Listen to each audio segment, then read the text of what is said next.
Gender identity. Gender identity is how a person feels and who they know themselves to be when it comes to their gender. The gender that are most recognized are male and female, which is called the gender binary, and usually is based on someone's anatomy, the genitals they were born with. Gender is not about someone's anatomy. It is about who they know themselves to be. There are many different gender identities including male, female, transgender, transsexual, which is female to male transsexual, male to female transsexual, and genderqueer. Let's talk about transgender. Transgender challenge the characteristics that are leveled for men or for women. Transgender are often ridiculed for acting and dressing like the opposite sex. Transgender does not match same sex and birth. It can refer to a various gender that are exclusively masculine or feminine. This includes gender people who identify with two gender and gender people who identify with all gender, and even a gender people who are genderless. Ultimately, people can choose from many terms and definitions they think that represent gender identity and also matches their self-expression. Let us know that all transgender people automatically get hormone therapy and gender assigned therapy. Being a transgender does not rely on physical change. It is about identifying and expressing oneself based on how they feel. If they do medical assistance to transition, then they be called transsexual. Let's talk about transsexual, which is included to gender identity. Transsexual, which is a person who emotionally and psychologically feels that they belong to the opposite sex. It is described as people who transition that were registered to one sex birth, and then they wish to transition to another sex. People who use hormones or undergo surgical procedures for sex reassignment, either male to female or female to male. Transsexual identity, which is bisexual, lesbian, and gay, are included.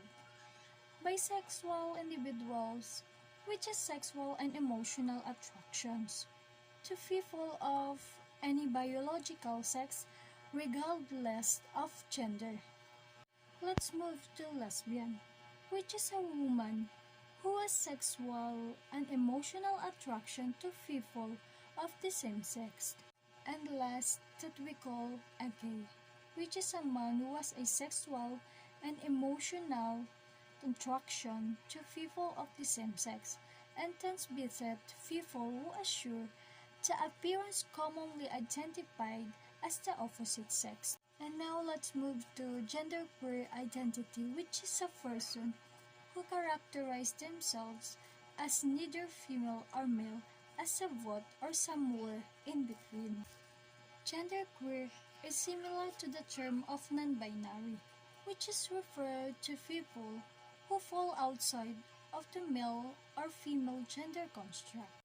So generally, they don't identify or express as men or women, instead adopting gender roles and traits outside society typical expectation, and other times taking elements for both masculinity and femininity. Some people who identify as trans are genderqueer or non-binary. Most simply identify as male or female. That means they do fit into the binary of man and woman.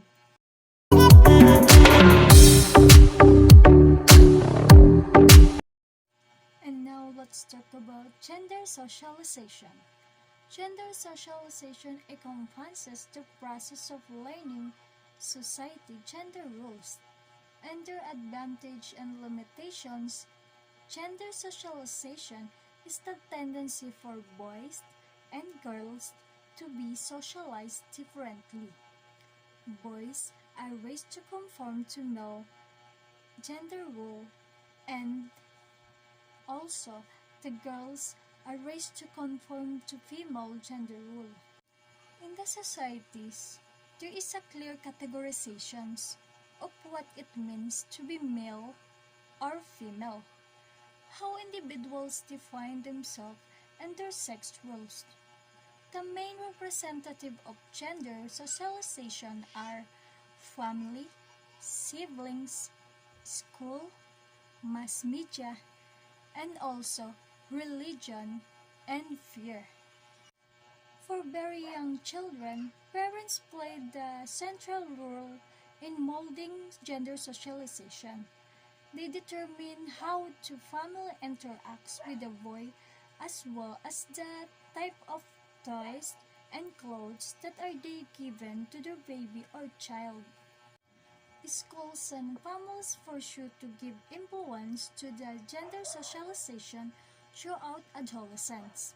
Then, when the adolescent stage occurs, the peer influence becomes the strongest representative of gender socializations.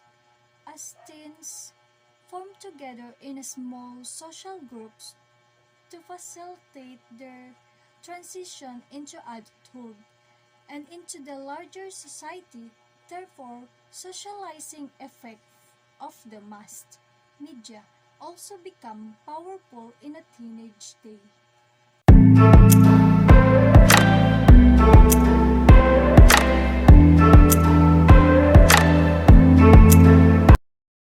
And now let's move to chapter 3, the definition of family. Family is a group of two people or more related by birth, marriage or adoptions and residing together who usually care. But there is another description of family that can be considered that family as a group of people who might not be related by blood or marriage but who sincerely care and love each other. The presence of family are there for you every step of the way and provide support you could never get anywhere else. Families have been the building blocks of any society. Almost every aspect of our lives involves the term of family. In our religion, we are part of a family, believers. One person unites our country as a family, whom we all look towards for guidance. While these examples might be accepted by our society today, it only describes that family in a broad terms. Family love is much deeper than all of that, and is the love you share with your friends and relatives. In today's societies, most people can consider family to be just blood relation, but in reality, family is made of the bonds you share with those you care for the most. Family is completely necessarily component of anyone's life. Your family helps you through the tough times. They provide the needed support to get you through life.